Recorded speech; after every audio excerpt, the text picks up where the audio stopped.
Buenos días, tengan todos ustedes, doctores. Yo, Carmen, buen día, una vez. Presento el día de hoy, perdón, el tema patologías pulmonares congénitas. Y estas son las patologías que vamos a tratar el día de hoy. Todas ellas tienen que ver con una perturbación en la embriogénesis del tejido pulmonar. Y tenemos este gráfico y tenemos este esquema aquí que nos resume muy fácilmente en qué consisten las enfermedades pulmonares congénitas. Tenemos tres categorías, las que son broncopulmonares, anomalías broncopulmonares, anomalías vasculares y las que son combinadas, tanto vasculares como broncopulmonares. Broncopulmonares de los bronquios y del pulmón. En estas tenemos anomalías de el desarrollo, o sea, mal desarrollo como la genesis, la plasia y la hipoplasia, que son de las que voy a tratar. Tenemos enfermedades hereditarias raras que por ser bastantes y por manifestarse todas como quistes, las vamos a obviar el día de hoy. Tenemos la más común de todas, que es la enfermedad congénita pulmonar de la malformación de la vía aérea o conocida como la enfermedad quística adenomatosa. Y tenemos también lo que es la hiperinsuflación congénita del lóbulo o lo que se conoce como, eh, ya lo vamos a dar. Hiperinsuflación. Ajá. Tenemos el quiste de grasa, el quiste broncogénico y tenemos la normalidad de los bronquios que se manifiesta más que todo y la principal es la atresia bronquial. Y de las que vamos a hablar, de las combinadas que son tanto vascular como del parénquima pulmonar, vamos a hablar acerca del pulmón hipogenético o pulmón encintado y del secuestro broncopulmonar.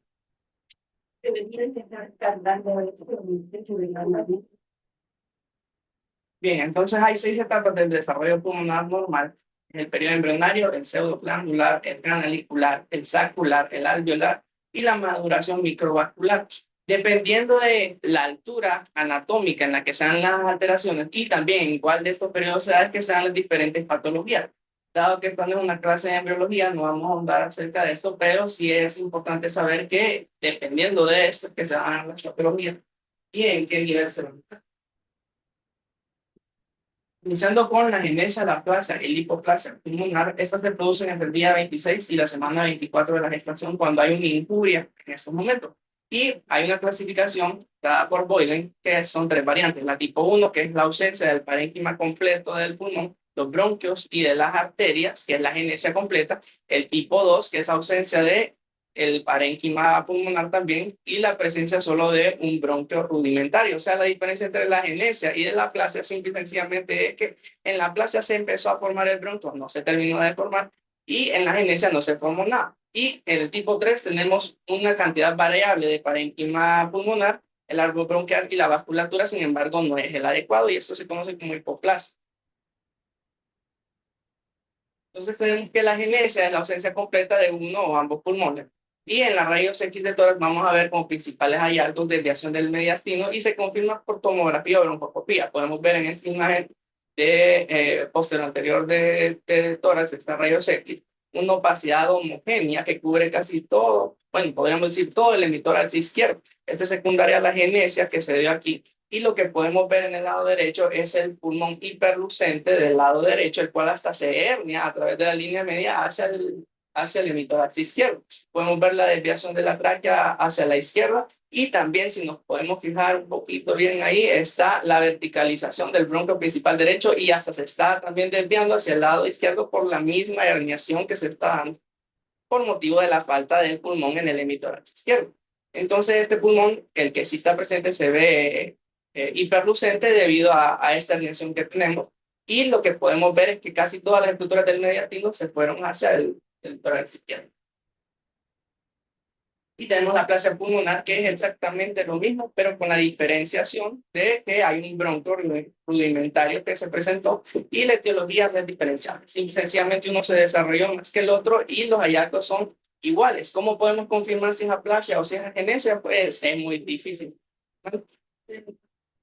Sí, es correcto. Gracias, doctora. Sí, viendo el bronquio y por rayos X a veces es difícil, entonces en esos casos el estudio de la tomografía computarizada junto con la broncoscopía nos puede ayudar a poder confirmar si hay un bronquio ahí o si no lo está. Y tenemos la hipoplasia pulmonar, que como habíamos dicho es que hay formación de tejido pulmonar, pero hay una disminución en su cantidad y en el tamaño de las vías aéreas, los vasos y los alvéolos.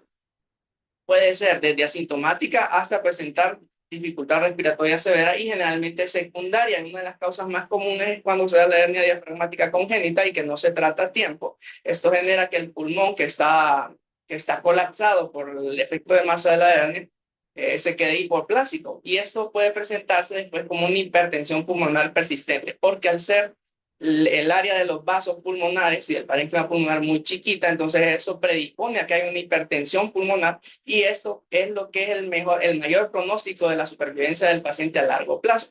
Entonces, como podemos ver en esta imagen, tenemos el tórax derecho y podemos ver que está opacificado por el tejido pulmonar hipoplásico, que es el que se encuentra, que se ve, y se ve el corazón también desplazado junto con la tráquea severamente desplazada hacia la derecha por el pulmón izquierdo que está herniado también hacia el lado derecho.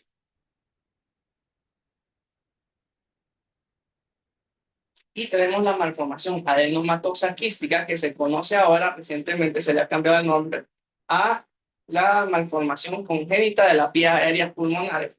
Y esto se caracteriza por una masa multiquística benigna de tejido pulmonar que no es funcional.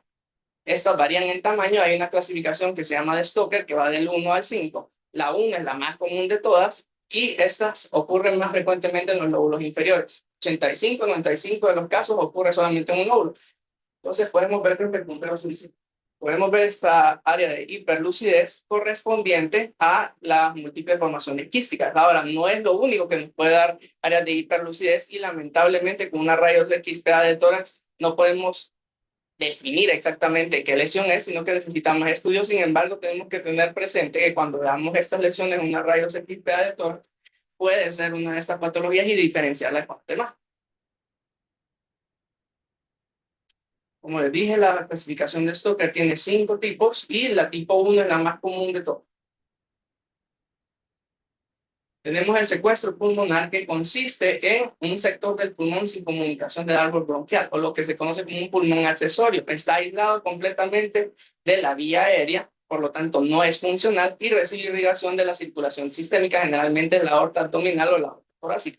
Entonces este pulmón realmente no sirve de nada, no es funcional. Y hay dos tipos principales: el intralobar, que es el principal, y el extralobar, que tiene su propia pleura y está aparte. También existen otras variantes como las extralobares. Hay unas que están hasta cerca del intestino, adosados al intestino, y en una rayos X de tórax es difícil diferenciarlos a veces porque es tejido pulmonar, no es tan normal. Sin embargo, a veces sí se puede ver como condensaciones triangulares en la base de los pulmones y así se puede diferenciar que realmente hay algo ahí. Se puede confundir con que sea alguna patología de tipo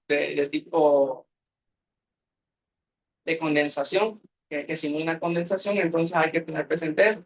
Al igual con las que estaba hablando anteriormente, con las hipoplasias, las epineses y las aplasias, estas se pueden confundir a veces con derrame pleural por la gran opacidad que tiene, y se ha documentado que muchas veces han sido funcionadas pensando que se le puede sacar líquido pleural de ahí. Tenemos el enfisema lobar congénito, que es una sobredistensión de uno o más lóbulos pulmonares, y esto lo que causa es el mismo efecto de masa que causaban también las otras patologías. Las principales causas es que hay un déficit del desarrollo del cartílago bronquial. O sea que hay una debilidad estructural en ese parénquima pulmonar, lo cual condiciona que se hiperinsuple, se hiperllene de aire, se hiperinsuple y se vea radiolúcido. Y también puede ser que haya una obstrucción bronquial de tipo valvular causada por estenosis bronquial idiopática, que cause signos de atrapamiento aéreo. Este atrapamiento aéreo localizado va a causar entonces una hiperlucidez pulmonar, como la que podemos ver aquí en el lóbulo superior del izquierdo. Y a medida esta creciendo y haciendo un efecto de masa, va a ser un desplazamiento hacia el otro lado de las estructuras también, y va a crear problemas. Todas estas patologías que estamos hablando generalmente se pueden presentar con síntomas en el nacimiento. Los niños pueden presentar con distrés respiratorio y muchas veces estas se manifiestan hasta la adultez. Muchas veces no se manifiestan y se descubren hasta que nosotros realizamos un estudio, una radiografía de tórax con una tomografía, como hallazgos incidentales. Aquí tenemos un ejemplo de enfisema lobar y tenemos aquí el lóbulo izquierdo, el superior de este niño. Vean cómo está enfisematoso, está hiperlúcido. Aquí podemos ver el lóbulo inferior atelectásico por la compresión del lóbulo superior. Y miren el desplazamiento de las estructuras del mediastino hacia la derecha. Y aquí tenemos una tomografía en la cual podemos ver estos hallazgos más claramente. Tenemos el quiste broncogénico, que son formaciones quísticas que se dan y son de estirpe broncogénica. De acuerdo a la localización, pueden ser intrapulmonares y mediastinales. Los más frecuentes son los del mediastino. Más del 50% de estos quistes serán en el mediastino y se presentan como estas masas o radiopacas que generalmente se presentan para tracheal. Como pueden ver aquí, están como tienen tejido glandular del árbol respiratorio, entonces producen moco y por eso se ven opacas. Se pueden ver radiolúcidas también al ser funcionadas o al haber pistulización, pero generalmente se ven radiopacas. Y como les dije, la mayoría son cipes mediastinales, están ahí en el mediastino. Son frecuentes a nivel de la carina en un 50% y todas estas enfermedades, no solamente el quiste broncogénico, se asocia a otras malformaciones y suelen ser asintomáticos. Lo que puede pasar es que a la hora de hacer un rayos X de tórax, entonces esto puede traer cierto distrés entre el clínico y también entre el paciente al ver estas grandes masas, las cuales solo se les da manejo sintomatológico. En caso de ser necesario que den muchos síntomas y muchos problemas, entonces estas deben ser extirpadas quirúrgicamente, pero en todo caso generalmente no han sido. Entonces aquí podemos ver esta gran opacidad homogénea en el hemitórax izquierdo y en la rayos X lateral de tórax podemos ver entonces aquí también que corresponde a esta misma. En esta rayos X, tal vez en la proyección posterior o anterior no podamos ver bien, pero aquí se encuentra la masa, en la lateral podemos ver más claramente la masa retrocardíaca correspondiente a este quiste broncogénico. Se encuentra. Y tenemos el síndrome de pulmón hipogenético, que es una combinación de lesiones vasculares con parenquimatosis. ¿Y qué es lo que sucede? Hay una comunicación anómala. Las venas pulmonares del lado derecho, que generalmente van a drenar a la aurícula izquierda del corazón con sangre oxigenada, no van a drenar ahí, sino que van a dar a la circulación sistémica. Pueden dar en la vena cava inferior, en la unión cavo-atrial o en la aurícula derecha. Esto lo que causa es el mismo efecto que causaría un shunt de izquierda a derecha en el corazón. O sea, aumenta el flujo que llega al corazón derecho y a los pulmones y lo que genera es una hipertensión pulmonar. Y generalmente esta lesión se caracteriza por el signo de la cimitarra. La cimitarra es este sable de ella del Oriente Medio, que es así curvo, y entonces se puede ver el vaso anómalo que viene y va a dar aquí. Como pueden verlo aquí. Tengo otra imagen para ver si se ven. Ahí se ve un poquito. También el signo de la cimitarra. Y esto no solo es vascular, sino también está asociado a hipoplasia del pulmón derecho y a dextrocardia. Y estos pacientes son asintomáticos hasta la adultez, hasta que empiezan a dar síntomas por la hipertensión pulmonar, empiezan a dar fallas cardíacas ya jóvenes estos pacientes. Y es por eso, porque han estado toda su vida con hipertensión pulmonar y tal vez no se dieron cuenta. Y tenemos la tresa bronquial, que usualmente es asintomática y consiste en la obliteración de un bronquio, o sea, el conducto de un bronquio, la luz de un bronquio se oblitera, se hace chiquita. Y lo que sucede entonces es que entra aire, pero hay atrapamiento aéreo. Casi la misma fisiopatología, podríamos decir, de lo que es el asma, solamente que es limitado a un bronquio. Y lo que sucede entonces es que hay síntomas bronquiales obstructivos y estos se caracterizan por hiperinsuflación del segmento que está alimentado por ese bronquio que está estenosado y el hallazgo radiográfico de una lesión opaca tubular que se conoce el signo como el signo de dedo en guante. Aquí lo podemos ver más o menos, que es este que está aquí, y aquí podemos ver la hiperlucidez que se encuentra aquí en el lóbulo izquierdo superior. Tenemos otras imágenes aquí en las que podemos ver, este es el signo del dedo en guante, podemos ver la opacidad tubular que se muestra acá. Y asociado a esta opacidad tubular podemos ver en distal una hiperlucidez de algún segmento que está alimentado por ese bronquio en específico. Y así es como nosotros podemos pensar que probablemente se trate de esta patología. Y esa era mi clase el día de hoy. Muchas gracias.